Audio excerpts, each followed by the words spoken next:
तं नृसिंहमहं भजे। गुरुर्ब्रह्मा गुरुर्विष्णुर् गुरुर्देवो महेश्वरः गुरुः साक्षात् परब्रह्म तस्मै श्री गुरवे नमः। भगवत चरण कमलानुरागी सभी स्वजन आत्मीयजन भगवान की मंगलमय कृपा करुणा से हम लोग श्रीमद् भगवत गीता के माध्यम से आत्मचिंतन का अवसर प्राप्त कर रहे हैं। प्रभु की मंगलमय कृपा से श्रीमद् भगवत गीता के 6ठे अध्याय का चिंतन चल रहा है और उसमें भगवान ध्यान की प्रक्रिया बता रहे हैं। किस प्रकार से साधक ध्यान की प्रक्रिया में आगे बढ़े, जिस श्लोक की चर्चा हम लोग परसों के प्रसंग में कर रहे थे, उसी श्लोक से अब हम लोग थोड़ा आगे बढ़ेंगे। श्लोक संख्या आज 10वें श्लोक से आगे की चर्चा में हम लोग जाएंगे। बड़े भाव और श्रद्धा के साथ आइए हम लोग पाठ करें, फिर चिंतन की यात्रा को आगे बढ़ाते हैं। 10वां श्लोक 6ठा अध्याय। योगी युञ्जीत सतत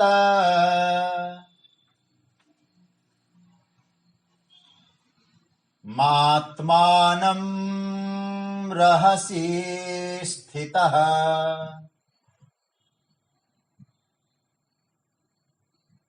एकाकीयत चित्तात्मा निराशीर परिग्रह। यहां भगवान ने 10वें श्लोक में ध्यान की बड़ी श्रेष्ठतम विधि का वर्णन किया है। मानो यहां से ध्यान और साधना को प्रभु ने प्रारंभ किया। देखिए, मैंने परसों भी कहा था, योग ये स्वयं करने का है, ये सनई सनई करने की विद्या है, धीरे धीरे यात्रा करने की विद्या है। हम लोग ये समझें आज हम लोग बैठ जाएं साधना में और डायरेक्ट हमारा कनेक्शन जुड़ जाए, थोड़ा कठिन है, क्योंकि साधना निरंतर अभ्यास से ही सफल होती। नहीं तो इन महापुरुषों ने, आप पुराणों में भी कथा सुनते हैं, इन्होंने इतने दिन तक साधना की, इतने दिन तक तपस्या किया, इतने दिन तक इन्होंने बहुत कठोर व्रत उपवास किया। इसका अर्थ यही होता है कि साधना निरंतर चलती रहनी चाहिए, सफलता मिलती है। साधना का मार्ग धैर्य का मार्ग है, धीरज का मार्ग है। यहां भगवान योग की संदर्भ में चर्चा करते हैं। अच्छा, योग क्यों करना, ध्यान क्यों करना, साधना क्यों करनी? यहां जो 10वें श्लोक से जो ठाकुर जी यात्रा प्रारंभ करेंगे, किसी सिद्धि को पाने के लिए, किसी प्रसिद्धि को पाने के लिए, आकाश में उड़ने के लिए यह साधना नहीं होती। गीता की साधना इसके लिए नहीं है। भगवान ये भी नहीं कहते कि मैं तुम्हें ऐसी साधना में सिद्ध बना दूंगा, पक्षियों की तरह तुम आकाश में उड़ सको, मछलियों की तरह जल में तैर सको। भगवान ये नहीं चमत्कार कराना चाहते। मानव बनकर मानव जीवन का उद्देश्य प्राप्त करने के लिए गीता का सिद्धांत है। ये समझने जैसी बात है। इसलिए ये जो सिद्धि और प्रसिद्धि, रामचरितमानस के आधार पे तो मैं कह सकता हूं, साधन सिद्धि राम पग ने। भगवत चरणों में जो सिद्धि है, भगवत चरणों में जो प्रेम है, वही वास्तव में जीवन की सिद्धि है।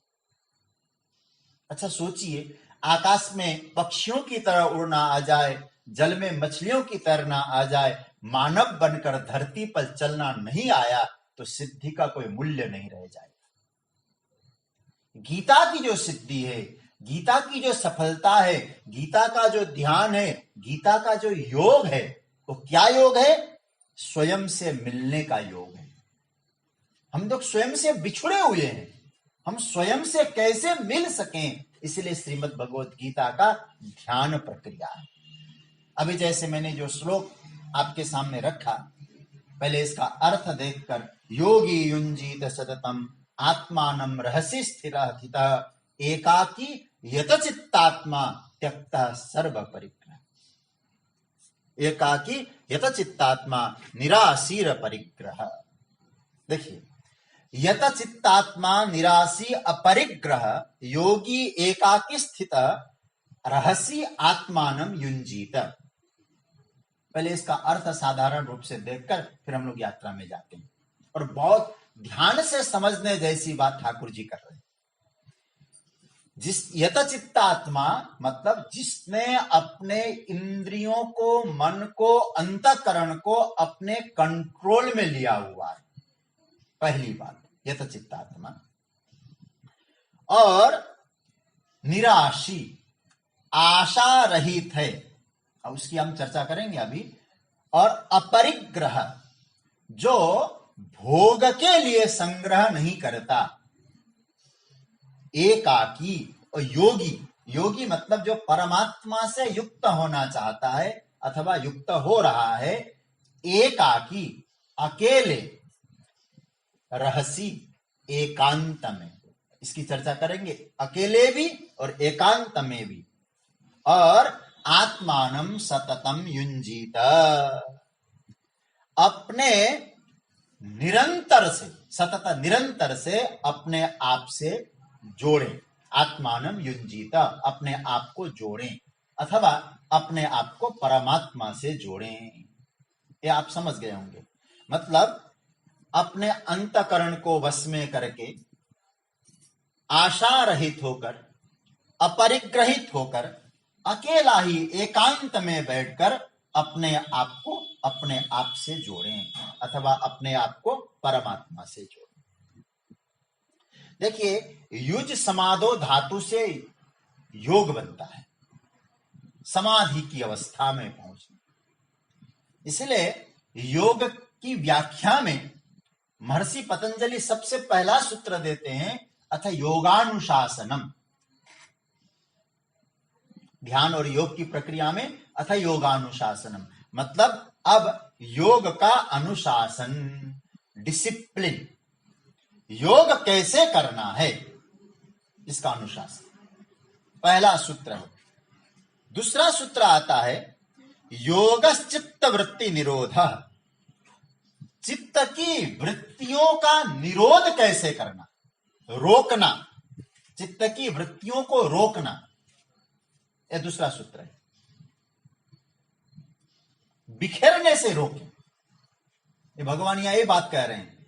मतलब अपनी चित्त की जो वृत्तियां हैं उनको इधर उधर जाने से पहले नियंत्रण में लें, ध्यान की प्रक्रिया में आगे बढ़ा रहे।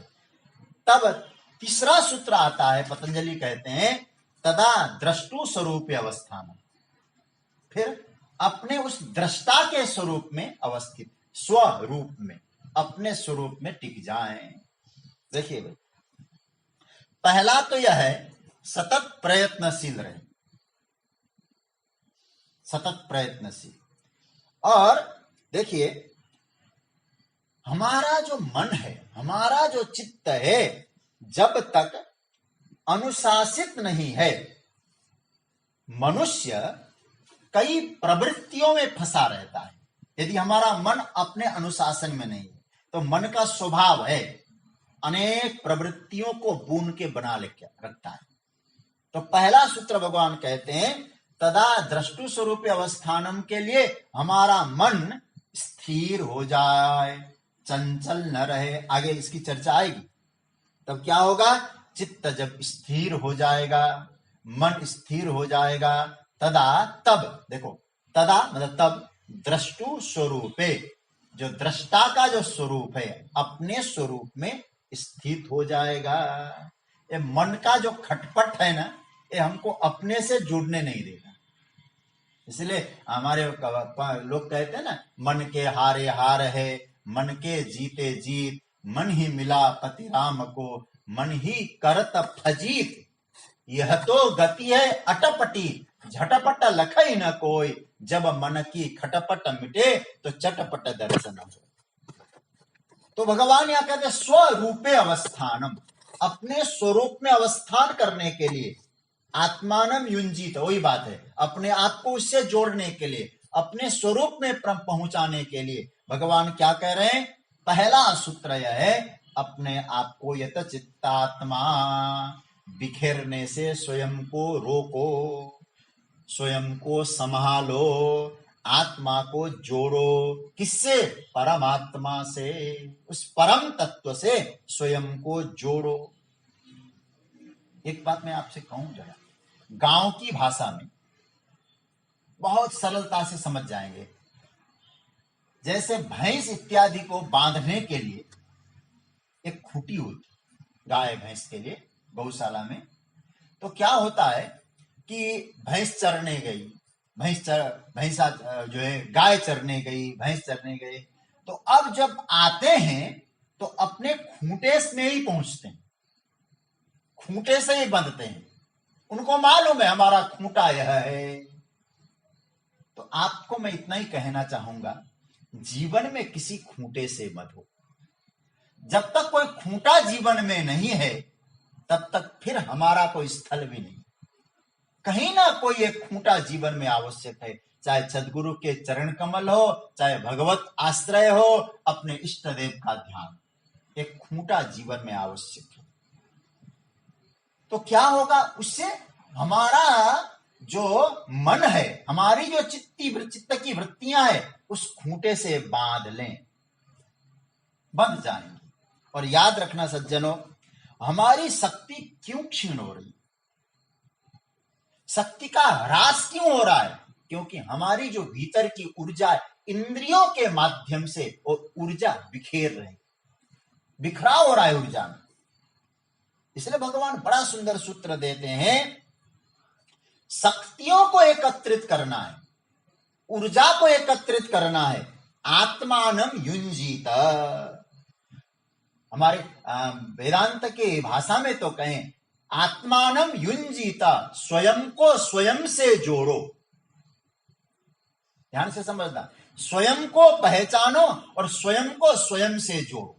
ये गीता का जो 10वां श्लोक है 6ठे अध्याय का, ये बहुत ही महत्व का है।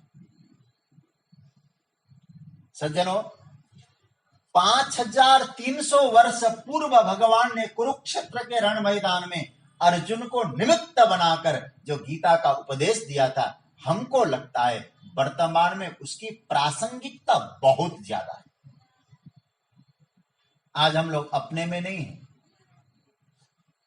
सोशल मीडिया का एक जो बीमारी फैली हुई है,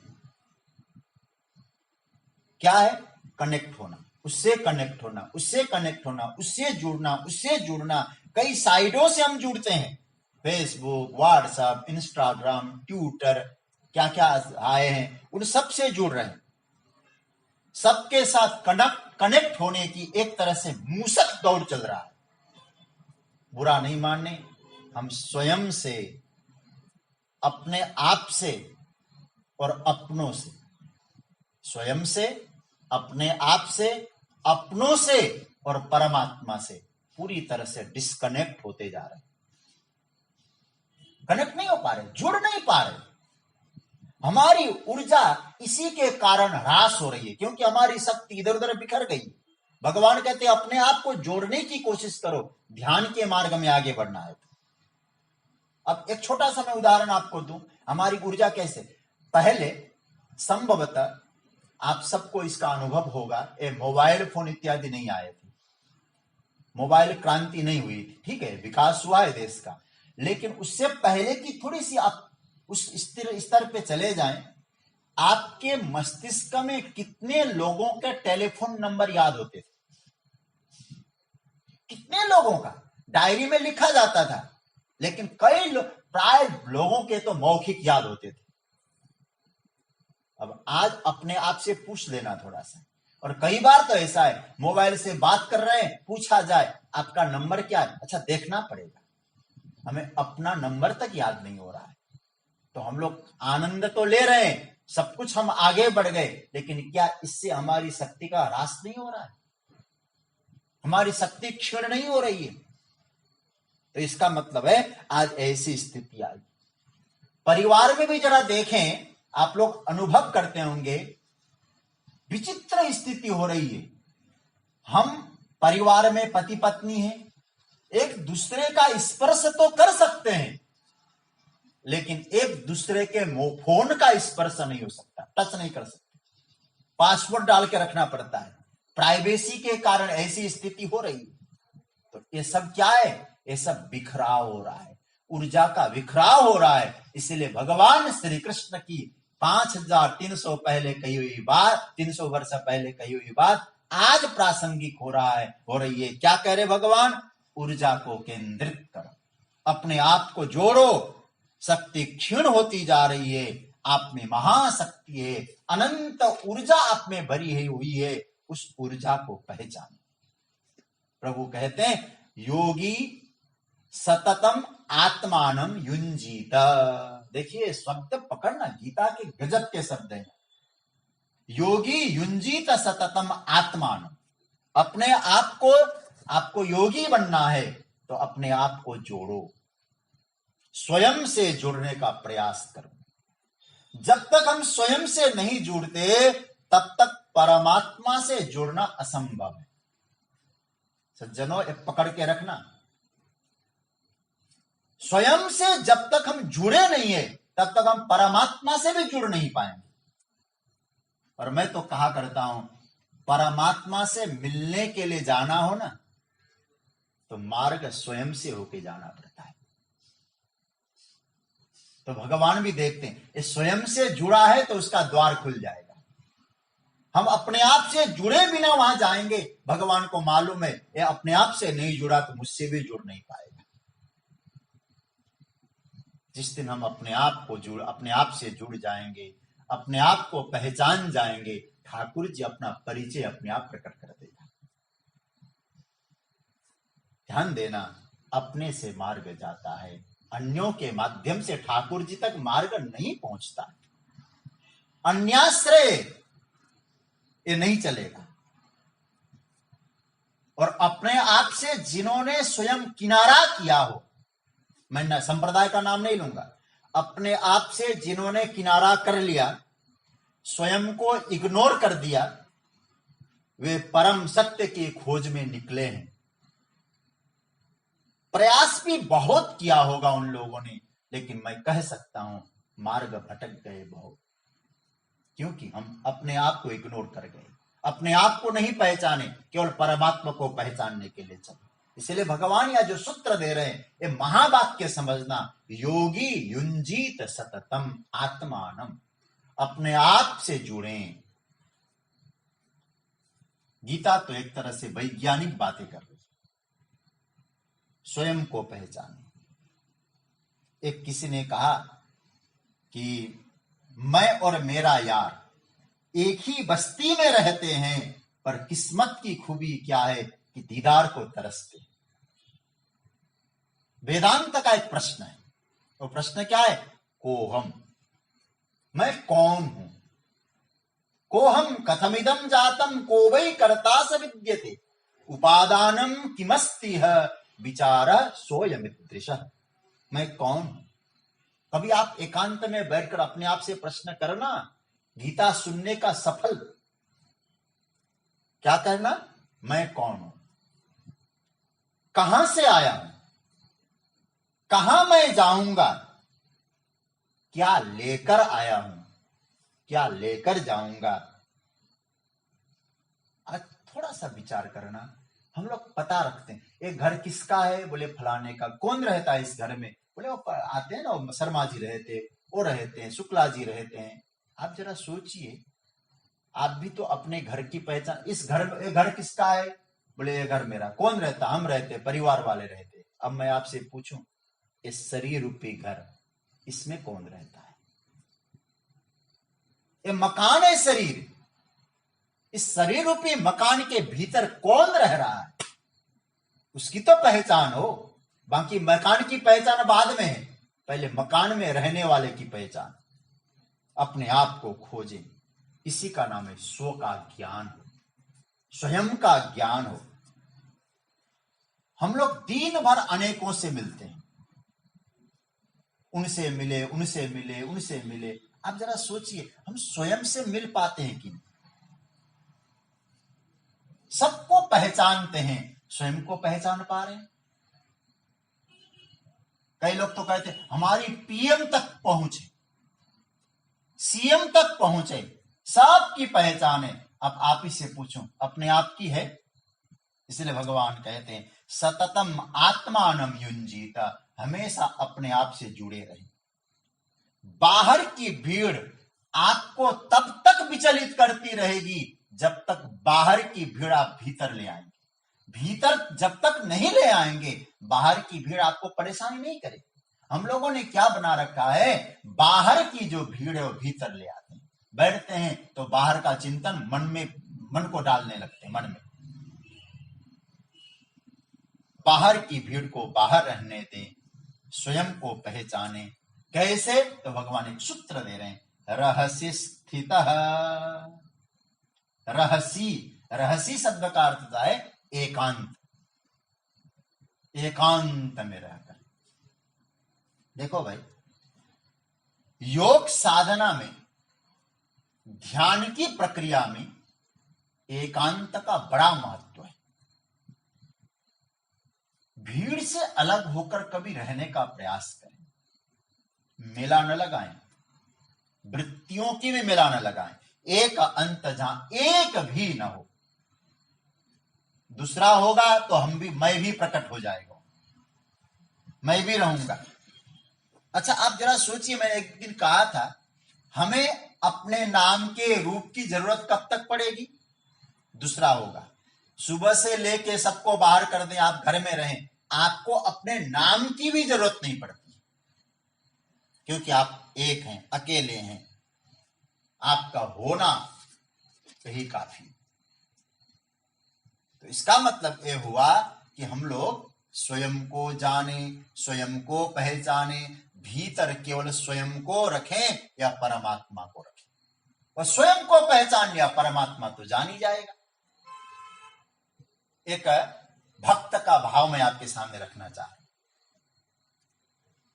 एक भक्त ने बहुत अपने जीवन का अनुभव सुनाया एक छोटे से कविता के माध्यम से। वो क्या कहता है? वो कह रहा है कि भगवान आए थे। क्यों आए थे? मैंने प्रतीक्षा की, तब भगवान आए थे। और लिखा है वो आए। बहुत ध्यान से सुनना, बहुत अच्छी कविता है। कविता की एक दो पंक्ति मुझे याद है। वो आए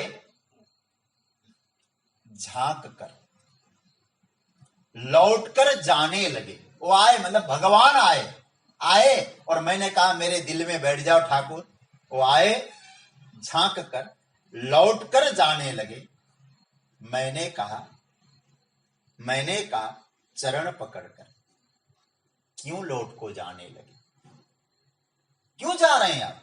वो आए झांक कर, लौट कर जाने लगे। मैंने कहा चरण पकड़कर, क्यों लौट को जाने लगे?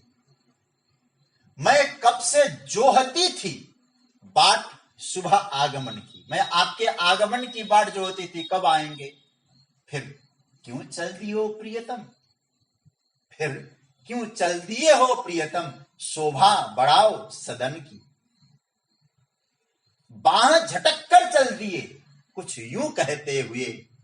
अंतिम पंक्ति, बाह झटक कर चल दिए, कुछ यूं कहते हुए। बैठे कहां है तेरे सदन में, गैर है बैठे हुए। अंतिम पंक्ति, बैठे कहां है तेरे सदन में, गैर है बैठे। भगवान कहते हैं, भक्त कह रहा है मैंने भगवान से कहा मेरे दिल में बैठ जाओ, कहा कि गैर है बैठे हुए। तूने और किसी को बिठा रखा है। जिस दिन पूरी तरह सिंहासन खाली, तू भी नहीं रहेगा, तू भी मुझ में विलीन हो जाएगा, तो मेरी दिव्य ज्योति तुम्हारे हृदय में प्रकट हो जाएगी। तो कहने का मतलब एकांत, परमात्मा से मिलन का स्थान है एकांत। मैं एक छोटे से उदाहरण से, मैं रहस्य शब्द का अर्थ है एकांत। देखो, अपना जो प्यारा होता है उससे कहां मिलते हैं हम लोग? कभी आप सोचिए, जिससे बहुत प्रेम है, आजकल की भाषा में कहें प्रियतम और प्रेमिका, एक कहां मिलते हैं? एकांत में तो मिलते हैं। हम प्रेमी, हमारा प्रियतम परमात्मा है, हम कहां मिले? मुसाफिर खाने में मिलेंगे क्या? भीड़ भाड़ वाले इलाके में मिलेंगे क्या? हम लोग प्लान बनाते हैं हम एकांत में मिले।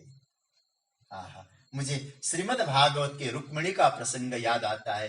रुक्मिणी कहती है, हे सरकार, आप आए, बस एकांत में मेरे ऊपर कृपा करके अपने चरणों में रख लें मुझे। अंतः पुरांतरचरी मनिहत्य बंधुन त्वामुद बहे कथमिति प्रबदाम्युपायम पूर्वे दुरस्ति महति कुलदेवी यात्रा यस्याम बहिर्नववधुर गिरिजा भूपेया। इसका मतलब है प्रभु से मिलन का स्थानीय एकांत है। उस एकांत को साध लो, कोई न हो वहां, मैं हूं, मेरा प्रभु है। एक भक्त का भाव फिर मुझे याद आ रहा है, उस पंक्ति को आप लोग दूसरे अर्थ में मत ले जाना। मैं तुझे देखूं, तू मुझे देख, देखते देखते हो जाए एक। मैं तुझे देखूं, हे परमात्मा, मैं एकांत में बैठा हूं, सरकार यहां आ जा, मैं तुझे एक बार निहार सकूं। और जब मैं निहारूंगा तू भी मुझे निहार लेगा ना, तीसरा कोई है ही नहीं, तू रहे और मैं रहूं। सरकार मैं तुझे देखूं, तू मुझे देख, और देखते देखते हो जाए एक। भगवान कहते हैं एकांत रहस्य। हमारे प्रातस्मरणीय पूज्यपाद स्वामी श्री अखंडानंद सरस्वती गीता दर्शन में लिखते हैं कि रहसी को रहसी, सी ह र, और सी को हटा के कहते हर। हर मतलब शंकर, शंकर का स्वभाव क्या है? शांत है। शांत क्या क्यों है? बोले शांत, तू भी हर हो, तुम भी शांत बनो। कब? शिव जी एकांत में बैठते हैं ना, पूरी दुनिया बैठी बसी है बस्ती में, और कैलाश में एकांत में बैठकर वो भजन का आनंद ले रहे हैं। वो हर है, शांत है, और तुम भी एकांत में बैठो, प्रियतम से वार्तालाप करो, एकांत में ही संभव है। मैं आपसे कहूं, जब आपको अपने से विशुद्ध प्रेम हो जाएगा, स्व से एक दिव्य परिशुद्ध प्रेम हो जाएगा, भगवान कहते हैं तभी यह स्थिति संभव है। हमें अपने से प्रेम रखना है। इसलिए भगवान कहते हैं आत्मानम रहस्य स्थितः। याद रखें, योग की सारी विधियां, योग की सारी विधियां बाहर से आरंभ होती है, भीतर जाकर पूर्ण होती है। योग की विधि भौतिक, भीतर से सोच निकलता है, बाहर की यात्रा होती है। भौतिकवाद में यही अंतर है। भौतिकवाद में क्या है? मैं कह दूं, भौतिकवाद में को है, अध्यात्मवाद में मैं है। उनको देखना ये भौतिक है, उनमें देखना ये अध्यात्म है। मूर्ति को देखना ये भौतिक है, मूर्ति में देखना ये अध्यात्म है। मनुष्यों को देखना ये भौतिक है, मनुष्यों में देखना ये अध्यात्म है। आत्मानम रहस्य स्थित। सारी विधियां योग की जितनी भी है, यम नियम इत्यादि बाहर, लेकिन यात्रा भीतर की ओर है। और सच्ची बात है, मैंने एक दिन शायद कहा था, सर्व से स्व की यात्रा योग, सर्व से स्व की यात्रा। इसलिए भगवान कहते एकांत में रहें। एकांत मतलब अकेला, कोई न हो साथ में, कोई कुछ न हो पास में, ये बहुत आवश्यक है। हम लोग कई बार क्या करते हैं, ध्यान करने बैठते हैं और घंटी भी साथ में रखते हैं, बेल साथ में रखते हैं, कॉलिंग बेल, इलायची रखते हैं। नौकर को कहते तुम पास में रहना, कोई आवाज दे दूं तुम्हें। पानी रखते हैं। आप ये ध्यान कर रहे हैं, क्या कर रहे हैं? भगवान कहते बिल्कुल संग्रह मत करो कुछ भी। यत चित्तात्मा, अपने आप का कंट्रोल करके ध्यान होता है। निरासी, शरीर को स्थिर करने के लिए, मन को स्थिर करने के लिए आवश्यक है कि आपके साधना में मन इधर उधर न भटके। और भटकता कब है? इच्छाएं, हमारी इच्छाओं के कारण भटकता है। जब आप ध्यान करें तो केवल केवल केवल अपने आप को परम तत्व से जोड़ने का प्रयास करें। ध्यान से में कुछ लोग बैठते हैं ना, तो ध्यान से जब उठेंगे तो क्या सोचते हैं? बोले ध्यान से उठते ही हमको नाश्ते में परोठा खाना है, ढोकला खाना है, गुलाब जामुन खाना है, अथवा उठते किसी से बातें करनी नहीं। ध्यान के विषय में ये बात बताई। उस समय आगे भगवान कहेंगे कुछ भी चिंतन न करे, किसी प्रकार का कोई चिंतन न करे।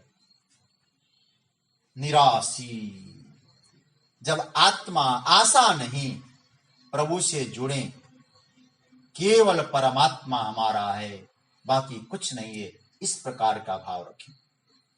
आशा शब्द भगवान का निराशी बनो। संसार से निराशी बनने का मतलब आप दुर्बल अपने आप को मत मानो। देखो, आशा जब आप करते हैं ना किसी को, आप क्या समझते हैं? हम किसी से उम्मीद पाल के बैठते हैं तो आप अपने आप को समझ लीजिएगा हम दुर्बल हो रहे हैं, हम कमजोर हो रहे हैं।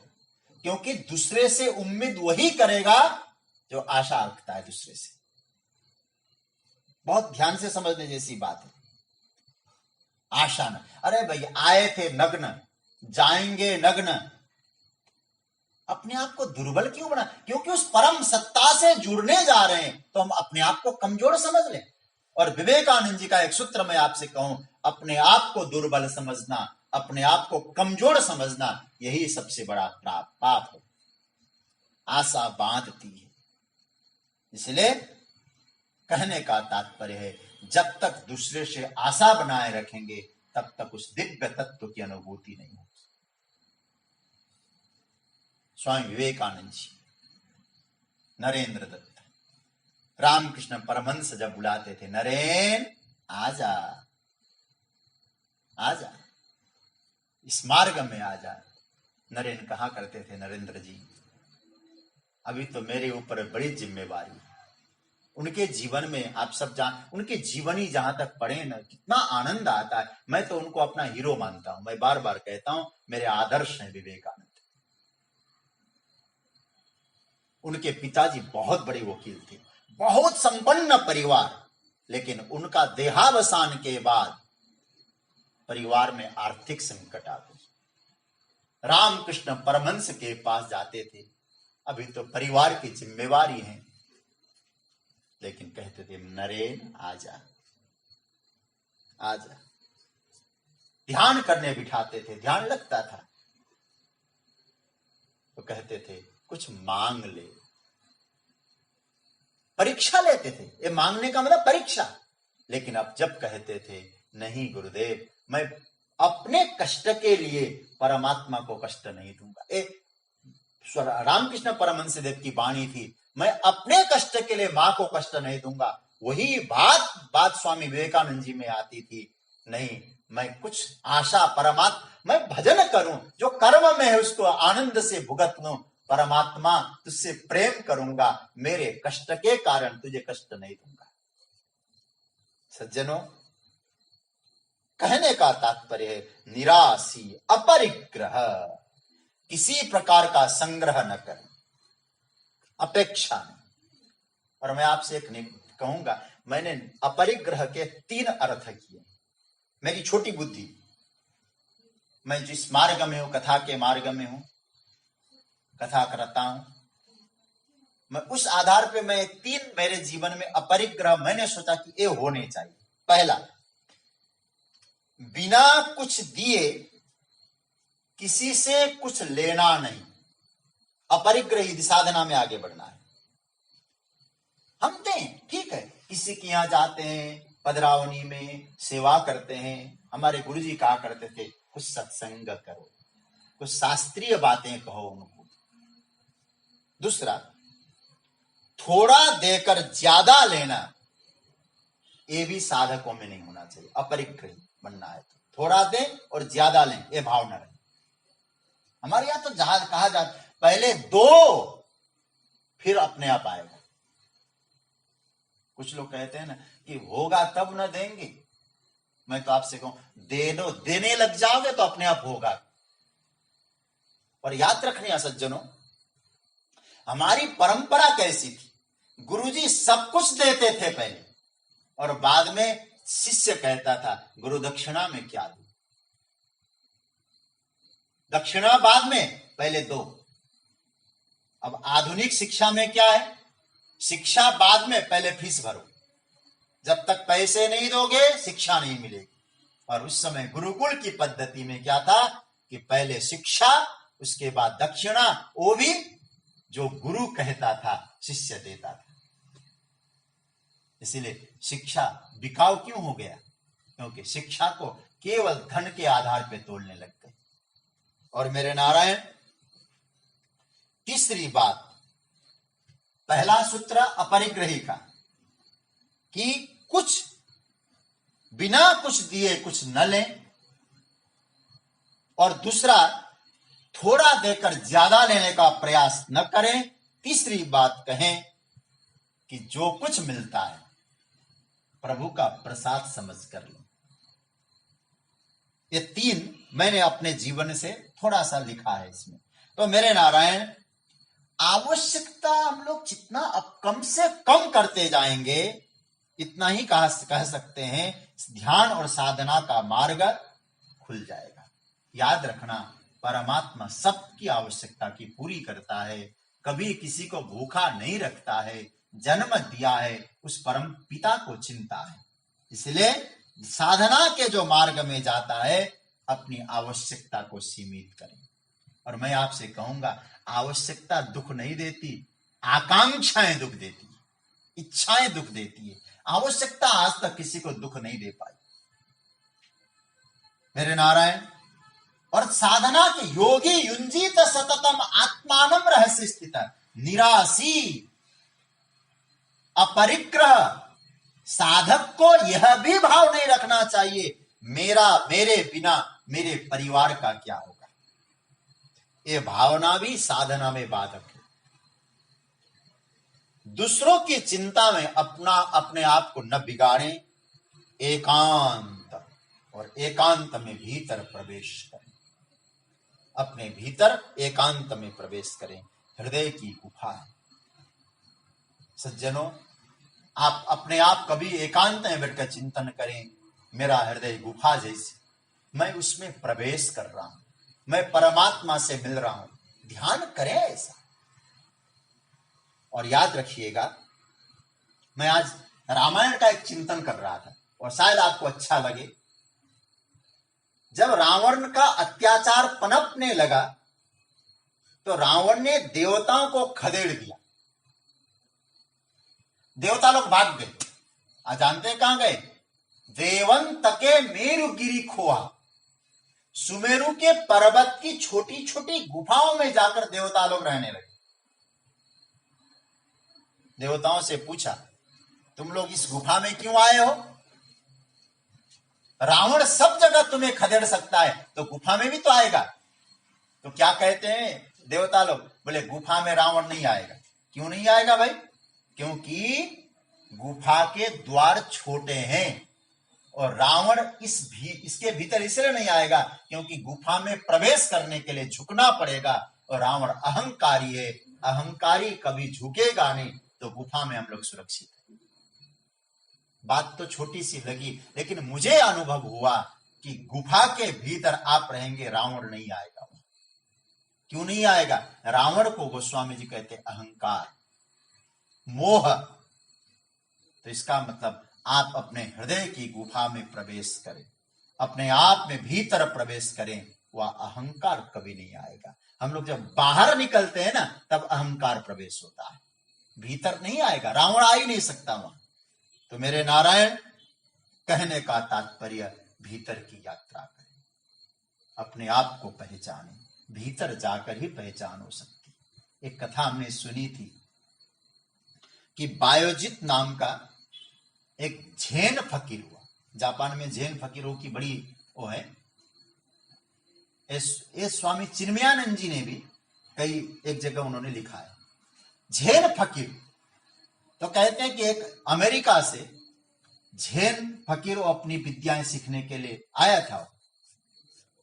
तो कहा कि साधना की, सीखा, अब जाने की तैयारी करने लगा। कल उनको जाना है। तो एक कार्यक्रम आयोजित हुआ कि जो अमेरिका से आए थे सीखने के लिए वो अपने अपने स्थान को जा रहे हैं। तो आज अपना मास्टर जो जैन फकीर है उसके साथ डिनर का प्रोग्राम बना। डिनर का कहते हैं एक साथ बैठ के कुछ बातचीत करेंगे, कल अपने अपने स्थान पे चले जाएंगे। तो कहते हैं कि जैसे डिनर चल रहा था तुरंत आपस में बहुत अच्छी चर्चा हो रही थी, तुरंत भूकंप आ गया। और जापान में भूकंप स्वाभाविक। भूकंप आया, जितने लोग थे सब भागने लगे। जो साथी लोग थे वो सब भागे। कोई इधर सीढ़ी से कोई उतरा, कोई कहां गया, कोई रोड में चला गया। अरे भाई भूकंप आ रहा है, भूकंप आ रहा है। कुछ देर के बाद भूकंप शांत हुआ। तो सब लोग आए और देखा तो जैन फकीर जो जहां था वहीं टिका, नहीं गया। तो उन लोगों ने कहा अरे मास्टर कि भूकंप आया तो हम लोग भागे और आप एक जगह पे टिके रहे, आप नहीं भागे। बहुत अच्छा जवाब दिया उस फकीर ने, मैं भी भागा, तुम भी भागे, मैं भी भागा। अंतर यह है तुम बाहर भागे, मैं भीतर भागा। भूकंप आया तो तुम जहां जाते क्या वहां भूकंप नहीं था? वहां भी था, लेकिन मैं जहां गया वहां भूकंप नहीं था, क्योंकि मैं अपनी उस परम सत्ता के साथ मिलन कर रहा था, मिल रहा था, भीतर प्रवेश कर गया। वहां किसी प्रकार का कोई भूकंप नहीं। इसीलिए भी भागा तो जरूर, भीतर भागा। तो भगवान कह रहे हैं योगी युंजीत सततम आत्मानम रहस्य स्थितः एकाकी यतचित्तात्मा निराशीर परिग्रह। भगवान कहते प्रयत्न करो, खूब प्रयत्न करो। देखो एकाकी, भगवान यहां कहते हैं सततम, बहुत महत्वपूर्ण है सूत्र है। योगी युंजीत सततम आत्मानम रहस्य यत चित्तात्मा, अपने आप को कंट्रोल करके प्रयत्न करो। और यहां जो समय सततम शब्द का प्रयोग आया है, देखो जब समय मिलेगा तब ध्यान करेंगे। साधकों ध्यान से समझना, सततम शब्द का पर हम ध्यान दें। योगी युंजीत सततम, योगी अपने आप से जुड़े, परमात्मा से जुड़े। सततम, सततम शब्द का अर्थ अहर्निश, 24 घंटा। यह नहीं है, बहुत गलत अर्थ कर दिया कई लोगों ने। सततम मतलब लगातार जुड़ने का प्रयास करना। अभी मैं आपको बताता हूं, जब समय मिलेगा तब हम जुड़ेंगे, ये सततम नहीं। हमें समय निकालना पड़ेगा अपने आप से जुड़ने के लिए। अच्छा, कोई बहुत बड़ा बॉस हो हमारे कंपनी का, हम वहां नौकरी करते हैं और हमारा जो बॉस हमसे कहे फलाने समय में तुमसे मीटिंग है, इतने समय में आना, हम सभी काम छोड़कर मिलने जाते हैं कि नहीं जाते? समय निकालते हैं कि नहीं निकालते? क्योंकि मूल्यवान तत्व हमको मिलने वाला है, कोई सजेशन मिलने वाला है, कोई काम मिलने वाला है। हम जैसे समय निकालकर अपने बॉस से मिलने जाते हैं, तो उस बॉस से मिलने का समय नहीं हमारे पास। अहरनिश शब्द का सततम शब्द में अहरनिश नहीं है, निरंतर नहीं है। यहाँ सततम शब्द का अर्थ है कि आप जैसे निरंतर कहेंगे तो नींद भी लेना है, काम भी करना है। नींद के फिर हम कैसे जुड़ेंगे उनसे? नींद में श्रम भी चाहिए, विश्राम भी चाहिए। इसका मतलब है 24 घंटे में कुछ समय निकाल, सततम, लेकिन रोज के लिए निकालें। प्रातस्मरणीय मेरे दादा गुरु की व्याख्या है, रोज के लिए निकालें। अच्छा, एक छोटा सा आपको बात कहूं, 300 पन्ने की कोई किताब, कोई पुस्तक है, हमने एक नियम बनाया, नियम ये बनाया कि 300 पन्ने का जो पुस्तक है, सबसे पहले तो 300 पन्ना किताब देखकर ही डर लग जाएगा, इतना कब पढ़ पाएंगे। आप नियम बना लो, 300 पन्ना है, इसमें मुझे रोज 10 पन्ने पढ़ने हैं। अब आप जरा सोचो, एक महीने में पूरी हुई कि नहीं हुई? पूरी हो गई एक महीने में। अच्छा, 360 दिन है हमारे यहाँ एक वर्ष में। 360 में इसीलिए कह रहा हूं, आप लोग अंग्रेजी की तरह 365 कहेंगे, लेकिन हमारे संवत्सर में 360 दिन होते हैं। इसलिए हमारे यहाँ जो 364 में जो 365 होते हैं ना, 360 5 3 साढ़े 3 महीने में आता है। 3 साढ़े 3 साल के बाद जो एक अधिक मास आता है ना, वहां से जो बचे हुए 5 दिन है, और कभी तिथि घटती है कभी बढ़ती है, इस तरह से मिला के 3.5 साल के बाद फिर एक अधिक मास आता है। 18 तारीख से अधिक मास है, पुरुषोत्तम मास। तो 360 दिन है एक वर्ष में। अच्छा, एक वर्ष में 360 दिन में दिन और रात मिलाकर 24 घंटा। 24 घंटे में 23.5 घंटे हम अपने लिए रखकर केवल आधा घंटा परमात्मा से जुड़ने का प्रयास करें, केवल आधा घंटा। लेकिन रोज हो तो 360 दिन में रोज आधा घंटा जुड़े तो 180 घंटे हो जाते हैं। आप जरा सोचिए, साधना ऐसे धीरे धीरे धीरे आगे बढ़ने की चीज है, लेकिन सततम निरंतर प्रयास होना चाहिए, लगातार प्रयास होना चाहिए। और तब क्या होगा? आज प्रयास करें, कल प्रयास करें, कल जुड़े, परसों जुड़े, और निरंतर जब आप अभ्यास करेंगे तो सज्जनों, मैं आपसे कह सकता हूं कि जीवन में फिर साधना की जो यात्रा है ना, वो आपके जीवन में सरल होती जाएगी। अभ्यास को जारी रखें, निरंतरता जारी रखें। निरंतरता का मतलब उसको हम लोग रोज लगातार प्रयास करते हैं। सततम युंजीत आत्मानं रहसि स्थित, अपने आप को एकांत में उस परम सत्ता से मिलने का प्रयास करें और लगातार हो।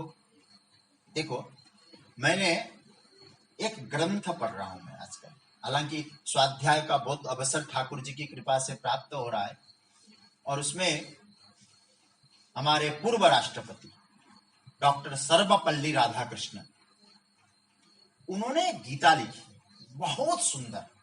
लिखा तो मूल रूप से अंग्रेजी में, और मुझे अंग्रेजी नहीं आती, इसलिए उसका हिंदी अनुवाद मैं उसको इंटरनेट में पढ़ रहा हूं। तो उसमें इस श्लोक की व्याख्या राधाकृष्णन ने बहुत विस्तार से की।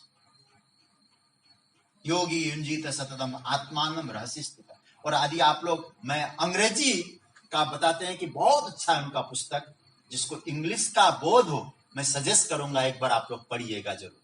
हिंदी में भी इंटरनेट में आता है गीता का। और शुरुआत में तो जो गीता की भूमिका में मैंने जो पढ़ा, अब तक जो अनुभव किया, मैं एक सार तक तो कह सकता हूं, जो शुरुआत में तो लगता है कि राधा कृष्णन अपने विषय में अपनी जो विद्वता है उस गीता के आधार पर प्रस्तुत कर रहे हैं, लेकिन धीरे धीरे जब आप प्रवेश करेंगे, लगता है राधा कृष्णन हट जाते हैं, आप और कृष्ण ही बचते हैं, आप और श्री कृष्ण ही बचते हैं। मानो ऐसा लगता है कृष्ण हमको उपदेश कर रहे हैं। बड़ा दिव्य प्रकरण है गीता का। तो राधा कृष्णन जी लिखते हैं कि मन का स्वभाव है बाहर की ओर जाना। योग किसको कहते हैं? बाहर की ओर जाते हुए मन को मोड़कर भीतर प्रवेश कराना, मन को संतुलित कराना। वो क्या कहते हैं? तब मन जब भीतर जाएगा, मन बाहर था, भीतर जाए और भीतर जाके जुड़े, तो वो 3 अवस्थाएं मन की करते हैं: उच्च अवस्था, उच्चतर अवस्था, उच्चतम अवस्था। तो जिस परम तत्व से जुड़ने के लिए मन प्रेरित करेगा, वो मन की उच्चतम अवस्था हो जाएगी। क्योंकि देखिए, मन बांधता है, संसार से भी बांधता है, परमात्मा से भी बांधता है, लेकिन वही मन जब परमात्मा से जुड़ जाता है तो मन की उच्चतम अवस्था हो जाती है। और वे जब एक बहुत बढ़िया सूत्र मैंने नोट किया है, याद नहीं कर पाया तो नोट किया है, जब साधक एकांत में होता है परमात्मा का स्वरूप उसके सामर्थ्य के अनुसार उसके जीवन में प्रकट होता है। ये उनका सूत्र है। जब साधक एकांत में होकर अपने आप को चिंतन करता है तो परमात्मा का स्वरूप उसके सामर्थ्य के अनुसार उसके हृदय में प्रवेश करता है। इसलिए अपने आप से जुड़िए। अब मैं अंत में एक प्रश्न करके आगे के श्लोक में ले जाना चाहूंगा, केवल उच्चारण तो कर ही देंगे। आपसे एक निवेदन मैं करूंगा, अपने आप से पूछना, आज एक प्रश्न अपने आप से पूछना, क्या आप अकेले में एकांत में शांति से कब बैठे थे? फिर प्रश्न कर रहा हूं मैं, गीता है ना, अपने आप मनन करना। आप अकेले में एकांत में शांति से कब बैठे? अपने आप से पूछिएगा। तो नारायण, इस श्लोक महत्वपूर्ण है। योगी युंजीत सततम आत्मानं रहस्य स्थितः एकाकी यत चित्तात्मा निराशीर परिग्रह। भगवान कहते हैं योगी अपने आप से जुड़े, अपने आप को नियंत्रण में रखकर, और एकाकी योगी आत्मानं रहस्य स्थितः, एकांत में अकेले में परमात्मा से जुड़े और आशा संसार की न रखे, परिग्रही न बने, ऐसा भाव भगवान ने कहा है। अब इसके बाद दो श्लोक देखिए, इसके बाद दोनों श्लोक मिलते हैं। एक श्लोक का अर्थ एक साथ नहीं आ पाएगा, दोनों श्लोकों का अर्थ एक साथ निकलेगा। इसलिए 11वां श्लोक और 12वां श्लोक, इन दोनों श्लोकों का पहले उच्चारण करिएगा, उसके बाद इसका मैं अर्थ बता दूंगा, मनन करिएगा। यहां भगवान ने आसन के विषय में बताया। ये पहले तो क्या बताया? अपने आप से जुड़ने का प्रयास करें, ये 10वें श्लोक में बताया। 11वें श्लोक में और 12वें श्लोक में भगवान ने कि आसन की महिमा क्या है, आसन कैसा होना चाहिए, इस आसन के बारे में भगवान बता रहे हैं। आइए दोनों श्लोकों का पाठ एक साथ करें। शुचो देशे मनोज भैया आइए, स्क्रीन पे आ गया श्लोक। शुचो देशे प्रतिष्ठाप्य स्थिरमासनमात्मनः नात्युच्छ्रितं नातिनीचं चैलाजिनकुशोत्तरम्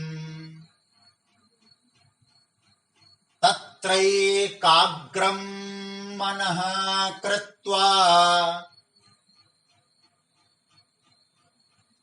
यतचित्तेन्द्रियक्रियः उपविश्यासने युञ्ज्यात् योगमात्मविशुद्धये। शुचो देशे उत्तरम कुशा अजिन चैल आसनम आत्मना आसनम नात्युच्छ्रितम नाति नीचम स्थिरम प्रतिष्ठाप्य तत्र आसने उपविश्य मन एकाग्रम कृत्वा यतचित्तेन्द्रियः क्रियः आत्मविशुद्धये योगम युञ्ज्यात्। इसका अर्थ मैं बता देता हूं। देखो, शुचो देशे पवित्र भूमि पर, पवित्र स्थान पर, ऊपर, उत्तरम, उत्तर मतलब ऊपर, पवित्र भूमि के ऊपर, फिर कुशा अजिन चैल, कुश का आसन है, उसकी चर्चा हम बहुत, उसकी महिमा है, उसकी चर्चा हम कल करेंगे। कुश, उसके ऊपर अजिन शब्द का अर्थ है मृगचर्म, मृगचर्म, और चैल मतलब वस्त्र, हमारे आचार्य ने कहा रेशमी वस्त्र। आसन की चर्चा हम कल करेंगे। और उसके बाद तत्र आसन अजिनम चैला आत्मना आसनम, कहते हैं कि ऐसे आसन को स्थापित करके, कैसा हो, उस आसन पर बैठना है। आत्मना आसनम नात्युत्थ्रितम, आसन ऊंचा न हो, नाति नीचम, बहुत नीचा भी न हो, न ज्यादा ऊंचा हो न नीचा हो। और स्थिरम प्रतिष्ठाप्य, स्थिर रूप से उसमें बैठ करके, प्रतिष्ठित हो करके, आसन को में जम करके, फिर क्या करना, तत्र आसने उपविश्य, उस आसन में बैठ करके, मन एकाग्रम कृत्वा, मन को एकाग्र बनाए। पहले वाले श्लोक के आधार पे मन को एकाग्र बनाए। यत चित्तेंद्रिय क्रिया, यत मतलब संयमित करे चित्त की क्रियाओं को, मन की क्रियाओं को, मन को इधर उधर नहीं भटकने दे। उसके बाद क्या हुआ, आत्मशुद्धये योगम युञ्जात, आत्मशुद्धि के लिए योग करें, ध्यान करें। आत्मशुद्धये योगम युञ्ज्यात, इतना सा पकड़ ले और इतना ही कहे, आत्मशुद्धि के लिए, अपने आप को शुद्ध करने के लिए, अपने आप को विशुद्ध बनाने के लिए, अपने आप को परिष्कृत बनाने के लिए ही योग होता है। तो योग का मतलब क्या हुआ, ध्यान का मतलब क्या हुआ, हम अपने आप को योग्यता पाले, मन को निर्मल बना ले। मतलब इस मन को दर्पण कहा गया है, दर्पण में जो धूल जमा है, इस धूल को हटाने के लिए साधना है। प्रदर्शन करने के लिए, मैं इतना बड़ा योगी हूं, कई घंटे तक एक आसन से बैठता हूं, दूसरे को दिखाने के लिए योग न हो, परमात्मा से जुड़ने के लिए योग हो। उसके लिए पहला सूत्र है, आसन अच्छा होना चाहिए, स्थान अच्छा होना चाहिए, अपने आप को नियंत्रण में ले और केवल केवल केवल अपने आप को शुद्ध करने के लिए, अपने आप को परिष्कृत करने के लिए योग करें। ये भगवान कह रहे हैं।